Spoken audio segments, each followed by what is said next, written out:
Thank you very much. Well, we all know that education has a crucial role in preserving and cultivating democracy. However, being top-down in nature, the conventional teacher-centered configuration, design, and implementation of classroom practices and education policy is really by default at cultivating mindsets, attitudes, and behaviors of authoritarian regimes than those required for democracies. So our experience with Escuela Nueva, which means new school, I will share some ideas on how we bring these notions to practice. Basically, I'll speak first, and then at the end, I'll show some images of Escuela Nueva.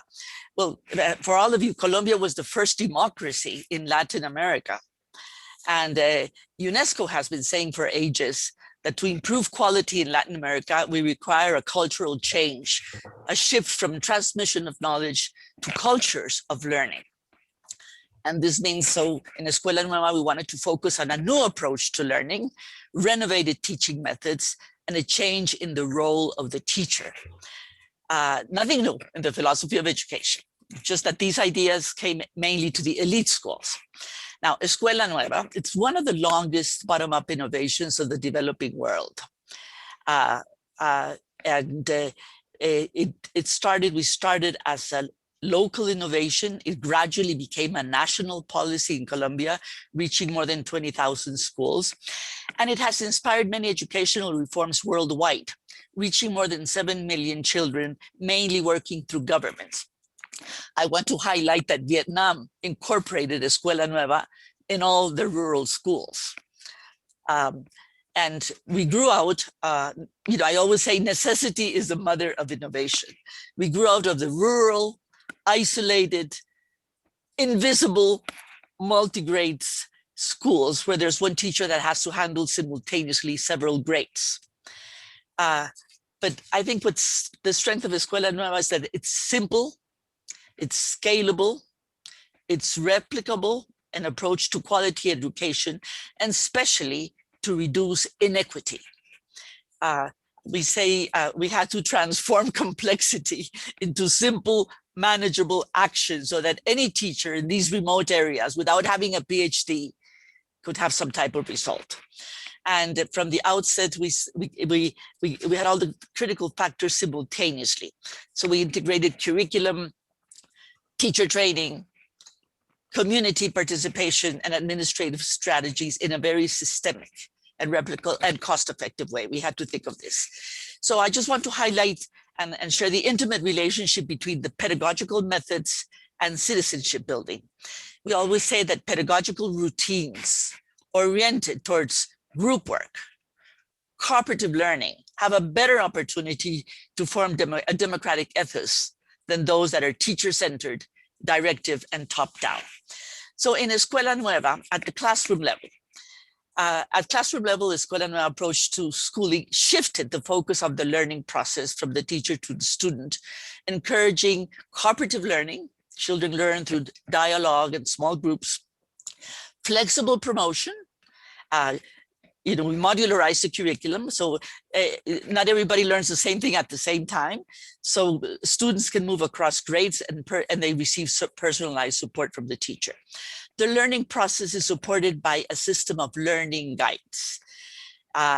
In small classroom libraries and learning corners, and to facilitate student-centered inquiry, student autonomy and leadership skills, as well as stronger relationships with parents and community.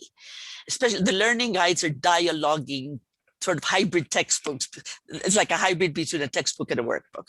The learning guides also promote participation from parents and family, a sense that learning has to be applied to the community, and that learning occurs not in isolation, but in interaction and engagement with others. The learning guides leverage the knowledge of skills of families to enhance learning, as well as create a sense of being part of a community. We also introduced student governments. This is nothing new, but we wanted to introduce children to civic and democratic behavior. And it allows also students to develop values and solidarity, discipline, performance, and fulfillment of duties. And the election of student government representatives they have suggestion boxes. There are many instruments in the school government. Instruments as suggestion boxes, self-monitoring attendance, participation books, and a lot of instruments so the teacher can know who's who in the community, what's happening in the community. So examples of some of these tools include, a town plan map of the village, family records, because we want our students are engaged with the community to learn in context and apply their learning to their lives. Now, at the system level, we also want to share that the role of the teacher. It's a departure from the notion of the teacher as the transmitter of information and deliverer of instruction. Teachers are trained instead as facilitators. Mentor, the teacher is no longer the sole source of information and support. And rather, students are the agents of learning and seek support from each other through cooperative learning with the teacher, offering interventions at critical junctures. So Escuela Nueva promotes attitudinal changes in teachers to see themselves as facilitators of affective as well as academic growth.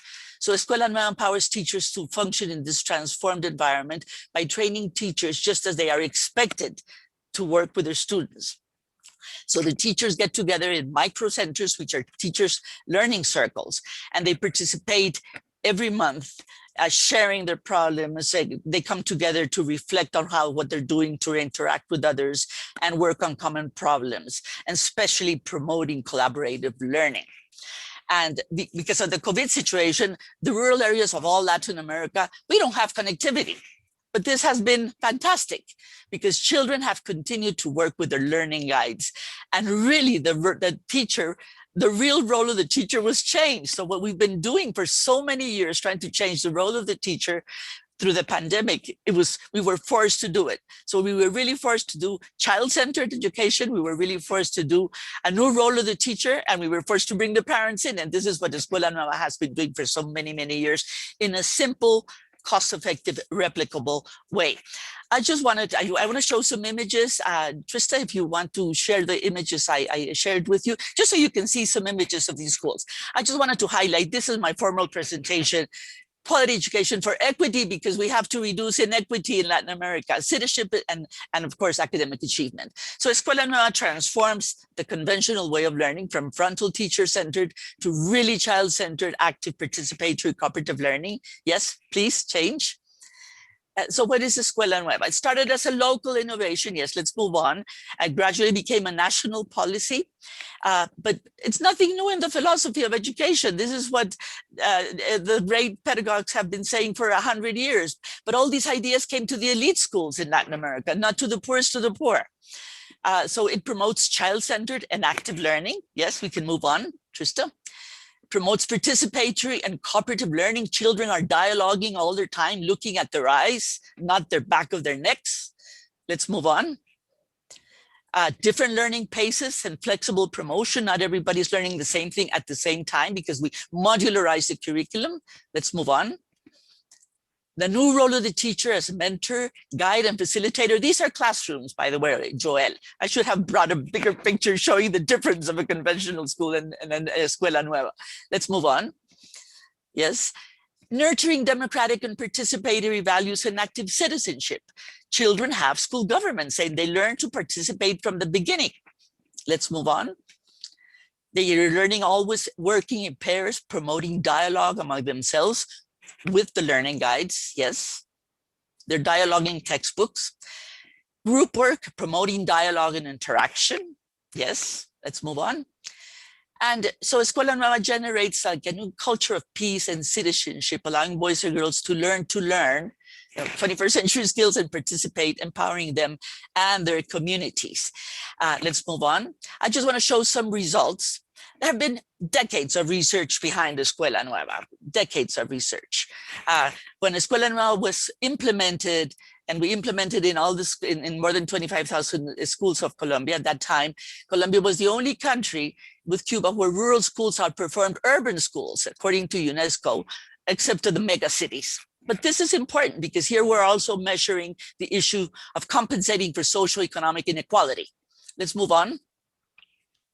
So the way we learn This was a study that was done by USAID on democratic behavior. And so the way we learn influences the development of our social interaction. So students gain awareness and understanding of the power of situations and groups to influence individual behavior. They develop skills to step up and act and become mindful change agents. They learn and practice the ability to overcome challenging situations. This was a study done by Angela that was published by the University of London, Angela Little. Let's move on. And girls' participation is boosted, especially in primary education. So the pedagogy and the methodology enhances girls' participation. And we've also seen that cooperative learning, which is central to Escuela Nueva, everybody talks about personalized learning, but not cooperative learning, contributes to eliminate prejudice and stereotypes and gender biases. And it provides, of course, opportunities to excel and be more outgoing and take initiative and lead groups. Many girls are the presidents of the school governments. We're going to start a research on this issue in Colombia. Let's move on. And of course, well, this was the study of University of London, just a significant conclusion. So Escuela Nueva demonstrates significant results in the formation of democratic behavior and peaceful social interaction of children in comparison to conventional schools. So the probability of parents perceiving an impact of the school and home practices grows as the level of implementation of Escuela Nueva increases. And according to USAID, this was done in Guatemala when we inspired many educational reforms. Unfortunately, it's mainly through governments, and governments change, and then the projects sort of become debilitated. But this was in indigenous areas of Guatemala. Girls outperformed their male classmates, where female access is historically low. So Escuela Nueva also shows gains, not only in enrollment, but in participation. Yes, let's move on. I think that's it. So it's possible. Yes, cooperative learning initiates positive changes in democratic behavior and the skills, values, and attitudes of empathy and peaceful social interaction can be nurtured at school.